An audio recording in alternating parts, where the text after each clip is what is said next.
चला मित्रांनो, बोलूया आज आपण एका वेगळ्या विषयावरती. एक नवीन विषय आज आपण घेऊन आलो. थंबनेल आणि टायटल बघून तुम्ही आजचा विषय तुम्हाला थोडक्यात काहीतरी अंदाज लागला असेल. आजच्या आपल्या व्हिडिओचा असा आहे की डोंगराला आग लागली तर मुतून ती विझणार नाही. नेमका हा काय प्रकार आहे हेच आपण आजच्या व्हिडिओमध्ये पाहणार आहोत. मित्रांनो, खेडेगावामध्ये सध्या शिक्षणाचा प्रसार होत आहे, ही चांगली गोष्ट आहे. खेडेगावामध्ये आता शिक्षण हे चांगल्या प्रकारचं वाढत आहे आणि मुलं मुली जे आहेत हे भरपूर प्रमाणामध्ये शिकत आहेत. आईवडिलांचा सगळ्यात जास्त जो लक्ष असतं ते आपल्या मुलं जी आहेत, आपली मुलं शिकतील याकडे लक्ष असतं आणि त्यासाठी आईवडील काहीही करायला तयार असतात, मुलांवरती कितीही खर्च करायला तयार असतात. आता परिस्थिती बदललेली आहे. पहिल्या काळामध्ये कसं होतं, काही वर्षापूर्वी की पोरगं शिकलं नाही शिकलं तरी आईवडिलांचं एवढं काही लक्ष नव्हतं. पण सध्याच्या काळामध्ये आईवडील मुलांना शिक्षण देण्यासाठी प्रयत्न करत आहेत आणि त्यांच्यावरती त्यांचं प्रॉपर असं लक्ष आहे. पण खेडेगावामध्ये अजूनही एक गोष्ट आईवडिलांकडनं चुकते. तर ती गोष्ट म्हणजे कुठली हे तुम्ही लक्षात घ्या.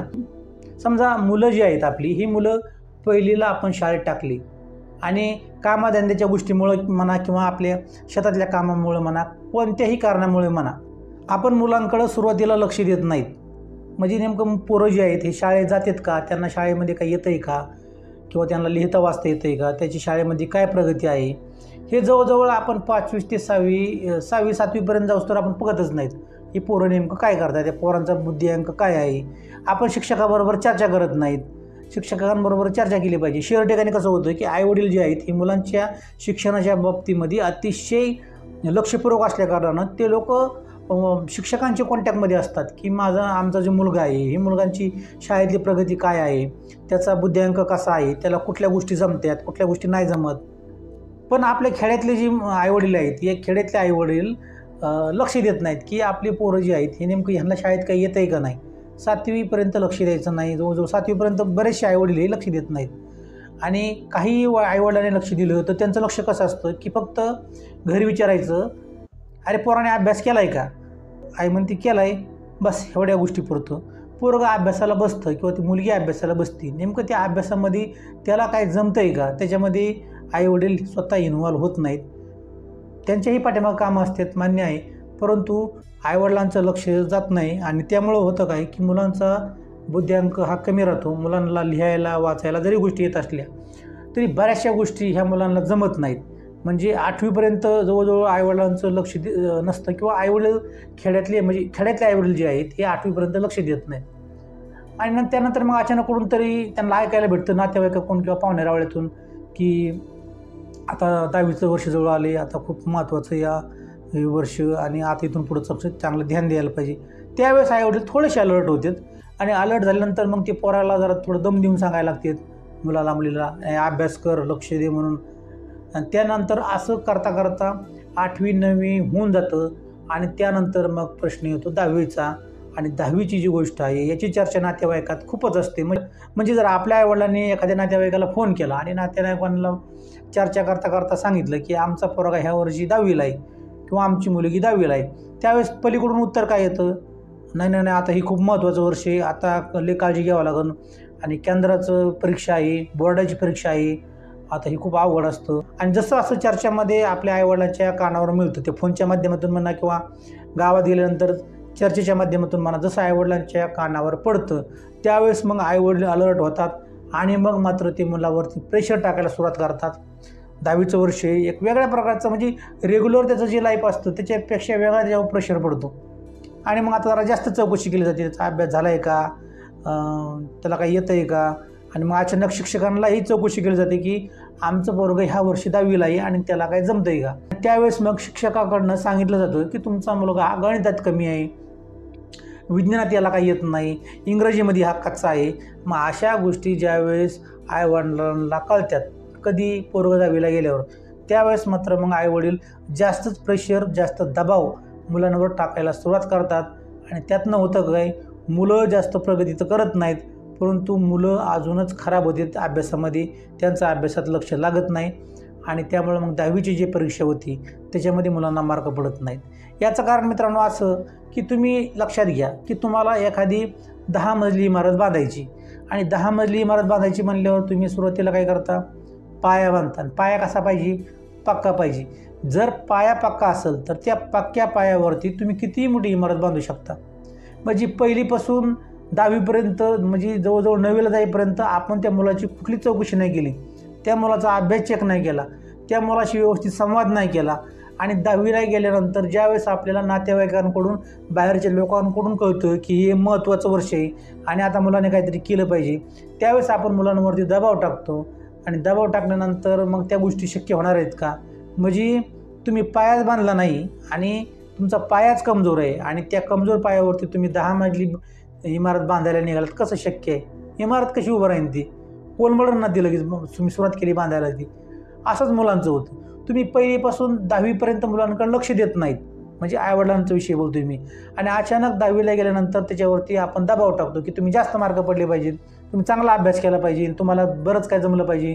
आणि त्यावेळेस मग शिक्षकांशी संपर्क होतं काय की इकडं आईवडिलांचा दबाव, तिकडे शिक्षकांचा दबाव, याच्यामुळं जी पोरगं जी आहेत, ही जी मुलं जी आहेत, ही मुलं जातात दबावाखाली आणि त्यामुळे त्यांना 10वीला मार्क मिळत नाहीत.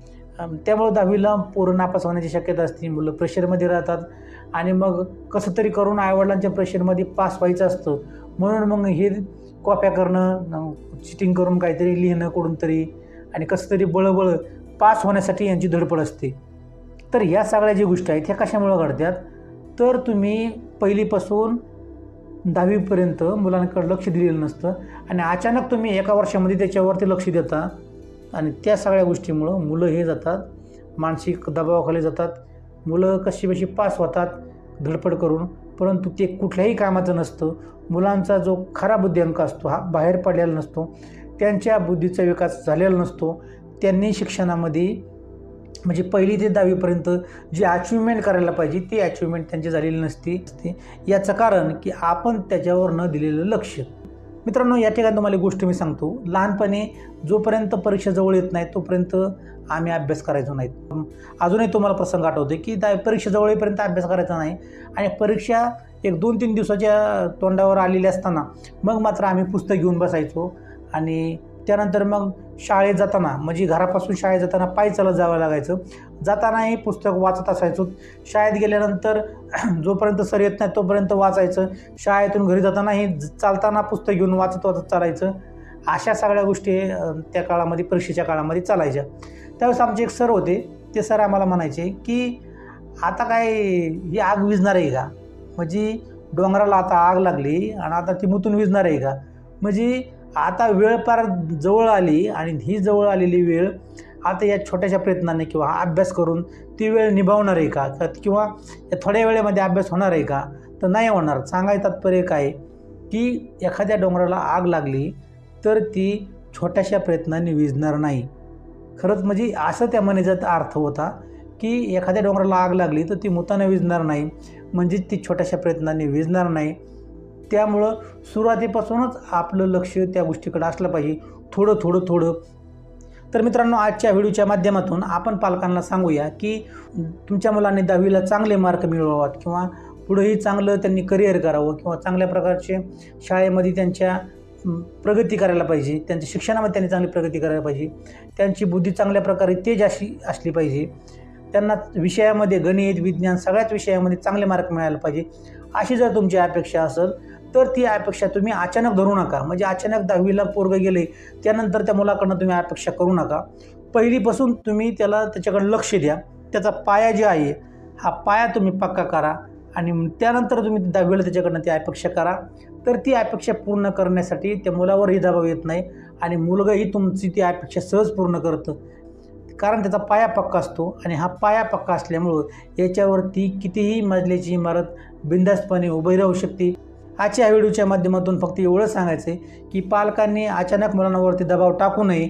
पालकांनी मुलांवरती पहिलीपासून अगदी 10वीपर्यंत त्याच्यावरती लक्ष द्यावं आणि जर पालकांनी पूर्ण लक्ष दिलं, पहिलीपासून 10वीपर्यंत त्याच्या अभ्यासाकडे लक्ष दिलं आणि 10वीला तुम्ही जर त्या मुलाला सांगितलं की 80च्या पुढं मार्क मिळवू, 70च्या पुढं मार्क मिळवू, तर ती मुलं सहज मार्क मिळवतील, कारण त्यांचा पाया हा मजबूत झालेला असतो.